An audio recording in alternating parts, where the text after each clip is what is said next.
Hi, welcome to the video Spring Boot REST API Request Validation with me Nam Hà from code.java.net. In this video, I'd like to share with you how to validate request body of existing REST APIs with Java Bean validation and Hibernate validator. In details, you will learn what are Java Bean validation and Hibernate validator, and how to use some validation annotations like not blank length email, and how to customize response error messages with custom exception handler. So I suppose that you have an existing Java project that uses the following technologies: Spring Boot, Spring Data JPA, Spring Web, H2 in-memory database. This is my option for the sake of simplicity. Of course, Java project can use any database. And Spring validation is the technology which we need to use to validate REST API requests, and the required software programs are Java Development Kit or JDK. You can use OpenJDK or Oracle JDK. Spring Tool Suite IDE. This is my option. Of course, you can use any Java IDE, your favorite IDE, and curl and Postman for testing REST APIs.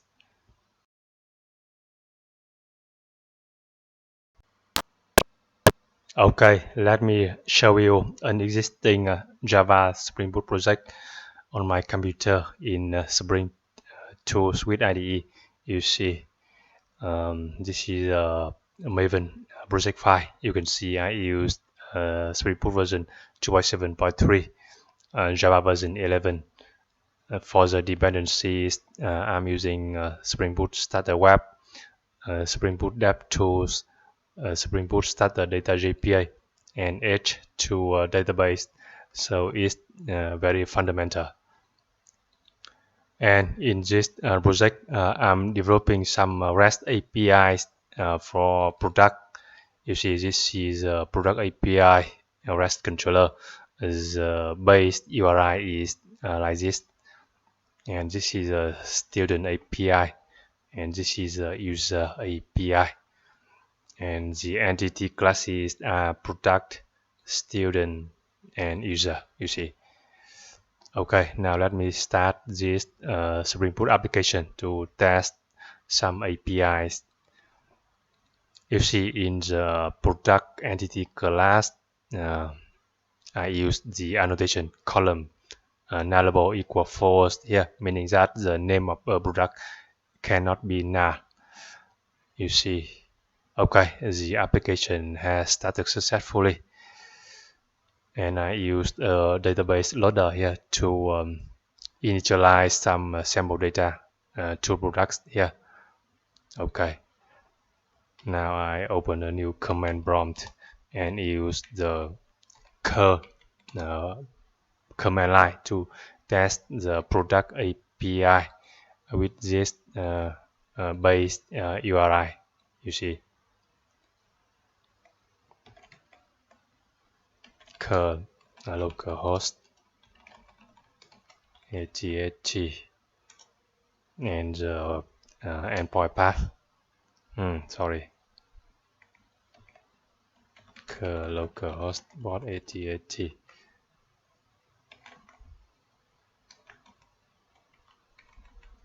Use the V option to see the verbose output, and use JQ option here to print the JSON output in prettify format. Okay, you see. So the response is a JSON document that contains two products, ID1 and ID2, as you can see. Now let me test the add product API. The code is very simple like this. You see, no validation code. Okay, so I type the command curl, specify the header is content type application / JSON to tell the server that the content type of the response, the content type of the request request body is JSON, and then the data name of the product. I don't specify the name of the product. You see in the product entity class, it requires two fields, name and price, for the create operation. Now I just specify the price. I don't specify the name, meaning that the name is missing or not. So I just specify the price of the product, just 10, and the REST API URL localhost API /v1/products. Okay, and you see I got error. You see status 500 internal server error here with lengthy exception, lot of exception here, and I don't see any friendly error message. That means we should use validation for the request body, but currently the code doesn't have validation. Okay, you see, and in the next few minutes you will learn how to add validation support for the REST API, and also how to customize the error message in the response, so as developers we can see a more meaningful error message, more friendly error message. Okay, let me clear the console. Okay,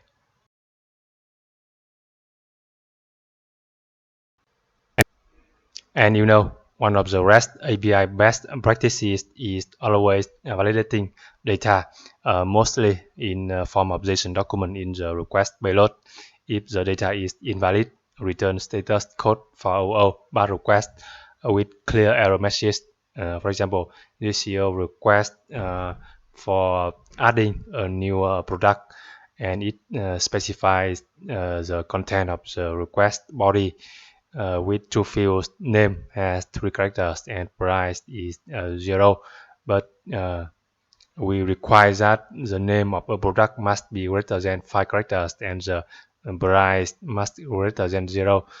So the server should return the status code for 00 BAT request like this, with the response body is a JSON document that represents the error details, including timestamp, status code, and the error details like this. Of course, this is a customized error message. You see, product price must be greater or equal to 10. Product name must be between 5 to 512 characters. So as developers, we can easily understand the cost of the error and how to fix the issues easily with this clear error message. So what is Java Bean validation? Java Bean validation is the Java specification which lets you express constraints on object models via annotations such as not null, not blank, length, and it provides APIs to validate objects and object wraps, and you can write custom constraints if the built-in ones do not meet on it. And Java Bean validation is now Jakarta Bean validation, and its homepage is beanvalidation.org. And what is Hibernate Validator? Hibernate Validator is the reference implementation of Java Bean validation specification. It provides additional built-in constraints and APIs which give you more options for validating REST API requests. And Hibernate Validator does not come with Spring Data API by default. That means you need to declare Spring Boot start the validation dependency in order to use Hibernate Validator. And this is the home page of Hibernate Validator at hibernate.org/validator.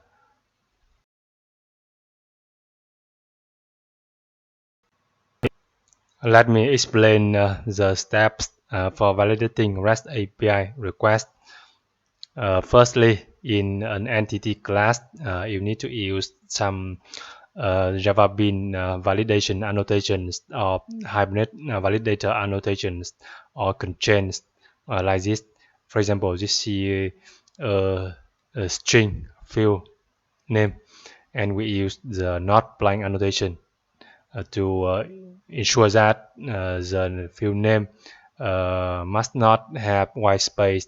It must have value, and the error message is like this. It is the argument of the annotation. And also for a character field, we can also use the annotation to validate the length of the string, such as the minimum number of characters, the maximum number of characters, and the error message. And similarly, for a field of type float number, we can use the constraints min and max to require that the value of the field must be within a range. For example, you see the range from 10 to 9,000. And then in the REST controller class, you need to use valid annotation in the method parameter before the entity class in the handler method. And to customize the error message, you need to code a class that extends a response entity exception handler and overrides the method handle method argument not valid, and returns a custom error message in a response entity object. Make sense?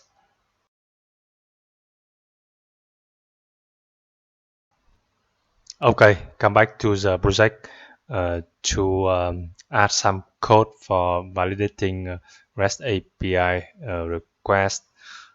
Firstly, we need to update Maven dependency for the project in order to use Java Bean validation and Hibernate validator.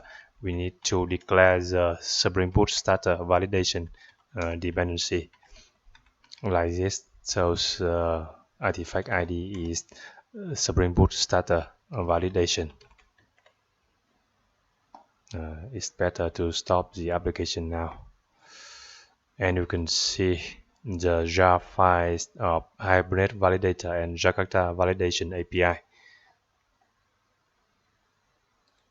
Okay, and then update the product entity class. So for the name field here, we require that is value must not be blank. So we use the not blank annotation.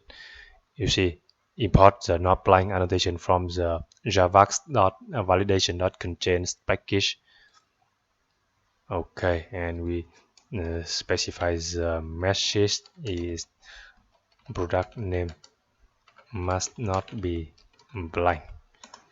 Okay, and then we update the API REST controller, update the handler method that adds a product here.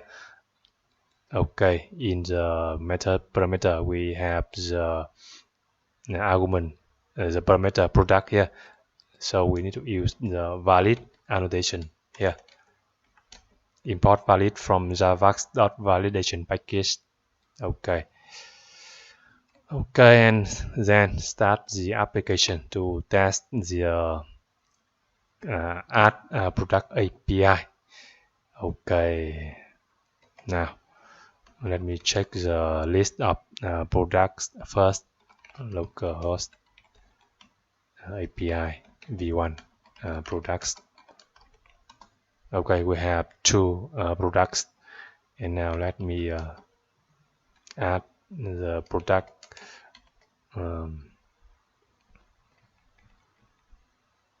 Okay, here I call the add product API providing only product price. Of course, I got an error, and you can see now the error status code is 400 BAT request instead of 500 internal server as you saw before, and also with lengthy exception. So it's very hard, difficult to see the real error message. And you can see the real error message at the end here. Product name must not be blank. You see, that means the validation is working, right? And I also okay, let me test another case. I add a product with empty string like this, and I got the same error. You see, product name must not be blank. And let me test another case. I put a white space in the product name like this, and I also got the error product name must not be blank. Okay, now I use the length annotation here to specify the minimum number of characters and maximum number of characters of a product name. For example, minimum is 5 characters and maximum is 512 characters, and the error message is product name must be must have 5 to 512 characters. Okay, and let's test this case. So I call the create product API with a product name that has 3 characters like this, and of course I got the error. You see, product name must have 5 to 512 characters. Very good, right? Okay, and you can see we should customize the error message here because it looks very verbose, very lengthy, and hard to see the real error message, right?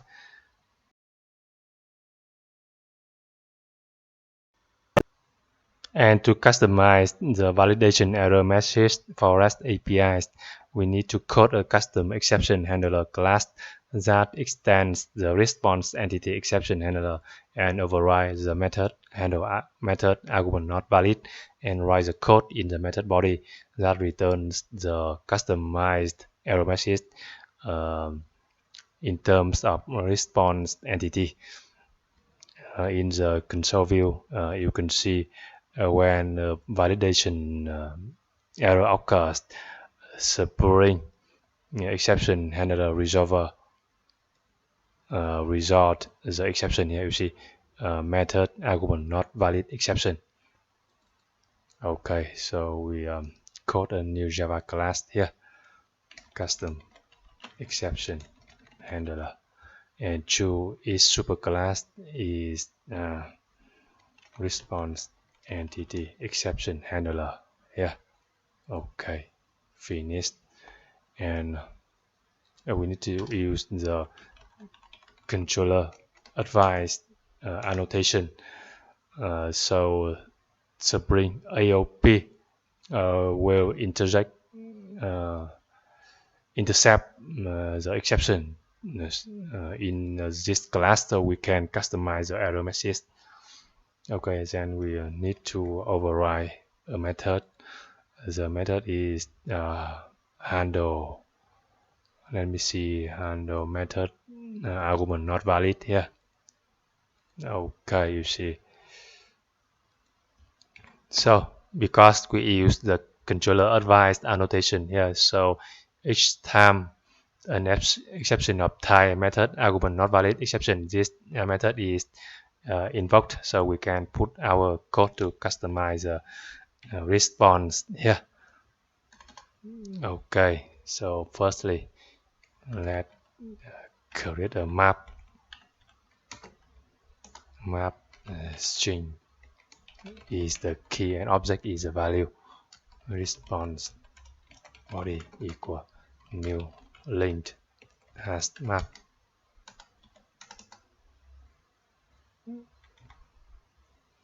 And note that we customize the error message to display the response error message like this with three fields: timestamp, status, code, and errors is a list of error messages that come from the validation annotations in the entity classes.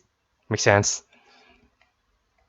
Okay, so firstly we put the timestamp field, which is current date and time. So we create a new date object. Okay, and the second field is status code. Put status code is the value status dot value here. You see, in the method parameters we have the http status object here. Let's return for now. Okay, and then we need to iterate through the few errors in the binding result. So here from the exception, so we get binding result, get few errors.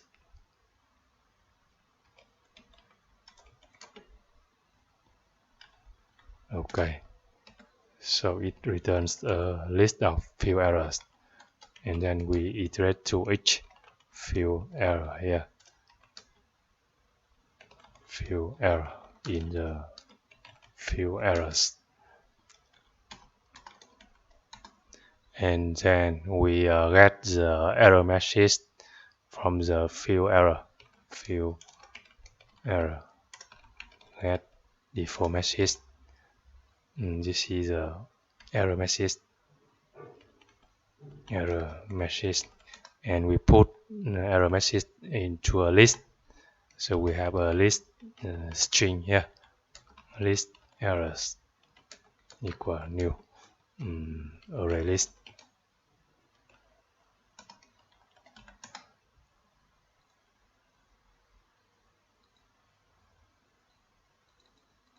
Okay, and then we put the error message into the list, add error message, and finally we put the released errors into the response body.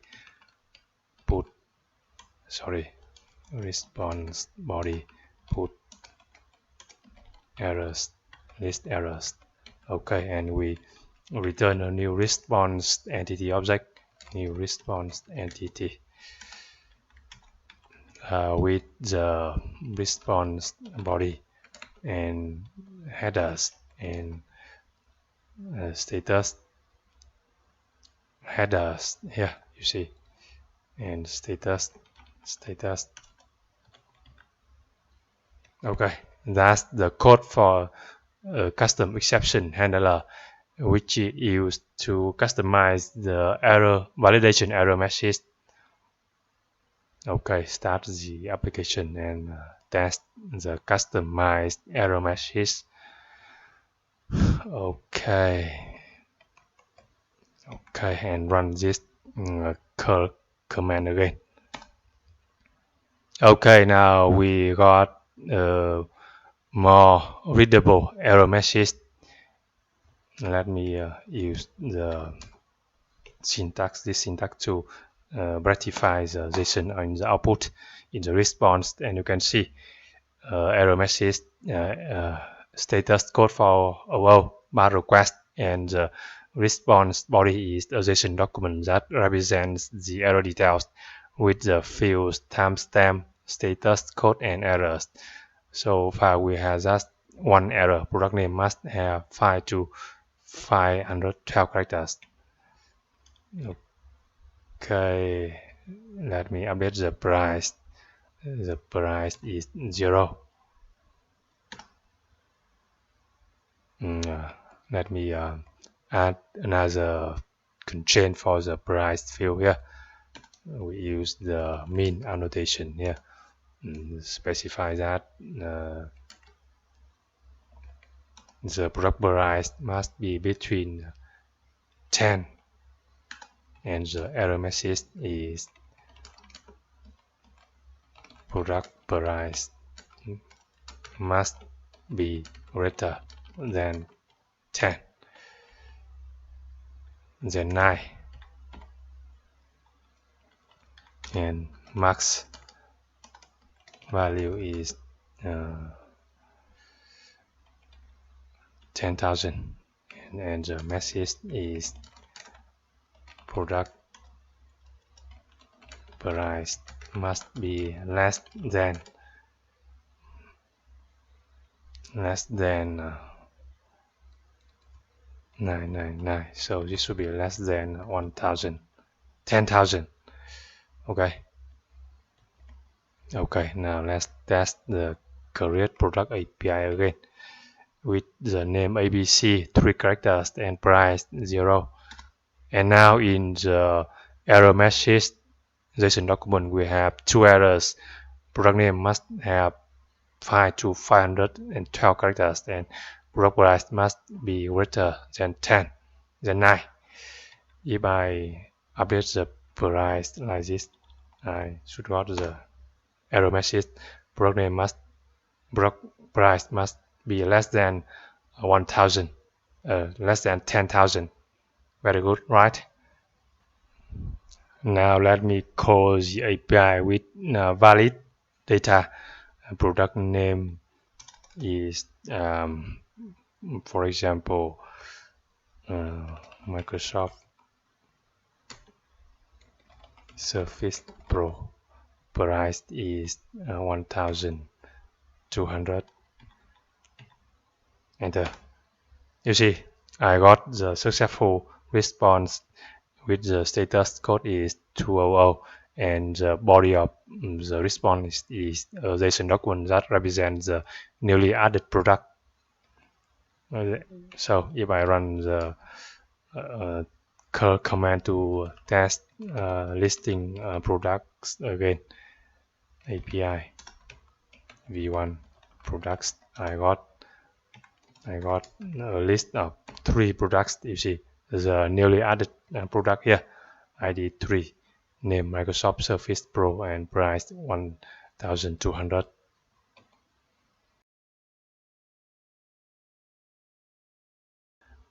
Okay, so far so good. Now let's update another entity class of the user API here. This is the user entity class that has 3 fields: ID, email, and password. So I want to add validation contains annotations for email. So I can use the email annotation here. The message is email is not valid, and I also use a length annotation. Mean value is 5 characters, max value is 50 characters, and the error message is email address must have 5 to 50 characters. Okay, and for the password field, I use the length annotation here. Minimum length is 5 characters, and maximum length is 10 characters, and the error message is password must be between 5 to 10 characters. Okay, so in this entity class, we use the validation that contains annotations, email length. Okay, and also in the handler method of the REST controller, we need to use the valid annotation before the user type here. Okay, and this time I test the user API using Postman program. Auto request here. Test add new user, post here, localhost 8080 slash API slash v1 slash users. Okay, and specify the body raw JSON here, and I specify the field name, email is blank, and also password and just 3 characters ABC, and click send.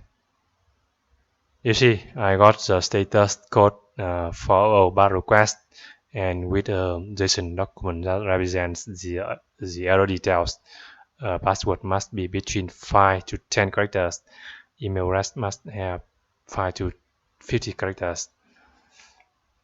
Alright, what if I enter something like this in the email field? Okay, you see now the error message is email is not valid. That means I must enter a valid email address like this. And password must be between 5 and 10 characters. Okay, send. Okay, the request payload data is valid, so I got the status 200. Okay, successful, and the response body is a JSON document that represents the newly added user ID, email, and password. Okay, similarly, let's update the student API here. Use the valid annotation here and update the student entity class. For the field name, birthday, and graduation date, we want that the field name must not be blank, not blank. Error message, student name must not be blank, and length annotation, min is 3 characters, max 50 characters, and the error message, student name must be between 3 to 50 characters. Okay, and for the field birthday, which is of type date, I want that the value of birthday must not be a date in the past, so I can use the past annotation here.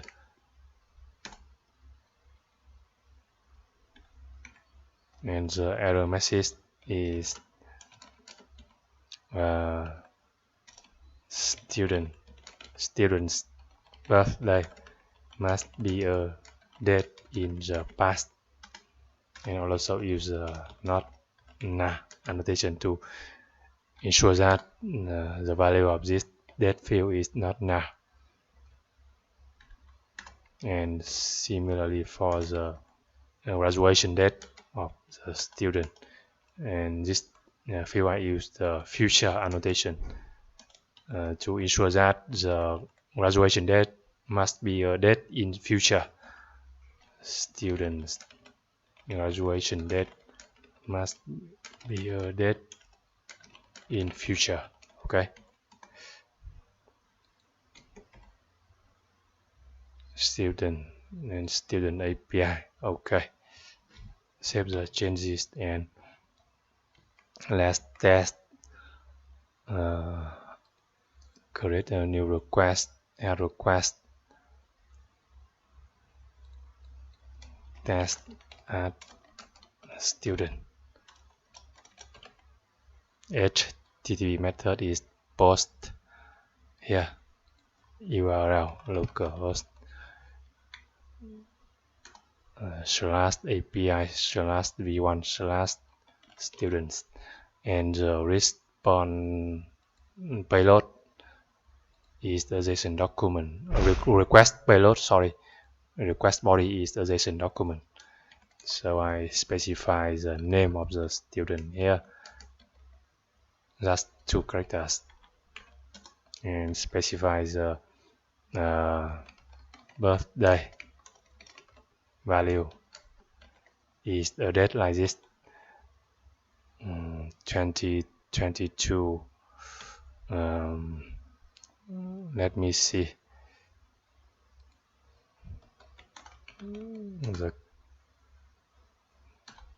The current date is August 27, 2022. So I specify it is a date in future. Okay, and for the graduation date field, I specify a date which is a day in the past, 2021, August 10. Click send, and you see I got the status code for our bar request, and this is the error message details here. You see student's graduation date must be a date in future, student's birthday must be a date in the past, student name must be between 3 to 50 characters. So I need to fix the data in the request body name, and birthday must be a date in the past, and graduation date must be a date in future. So this should pass. Send. Okay, now I got successful status code to our OK, and the response body is a JSON document that represents the newly added student with fields ID, name, birthday, graduation date. And for the reference, this here list of Java Bean validation contains or annotations which you can use to validate REST API request, assert false, assert true, decimal max, decimal min, disease, email, future, future or present, max, min, negative, not blank, not empty, not na, past, past or present, pattern, positive, positive or 0, and size. And in this video, you have learned how to use the constraints, email, future, max, min, not blank, not na, and past. And for the full list of Jakarta Bean validation constraints, click this URL. And this is a list of Hibernate validator contains credit card number, currency, EAN, ISBN, length, normalized, range, unique elements, and URL. And for the full list of Hibernate validator contains, go to this URL. Alright, so far you have learned how to validate REST API requests in Java Spring Boot projects with Java Bean validation and Hibernate validator.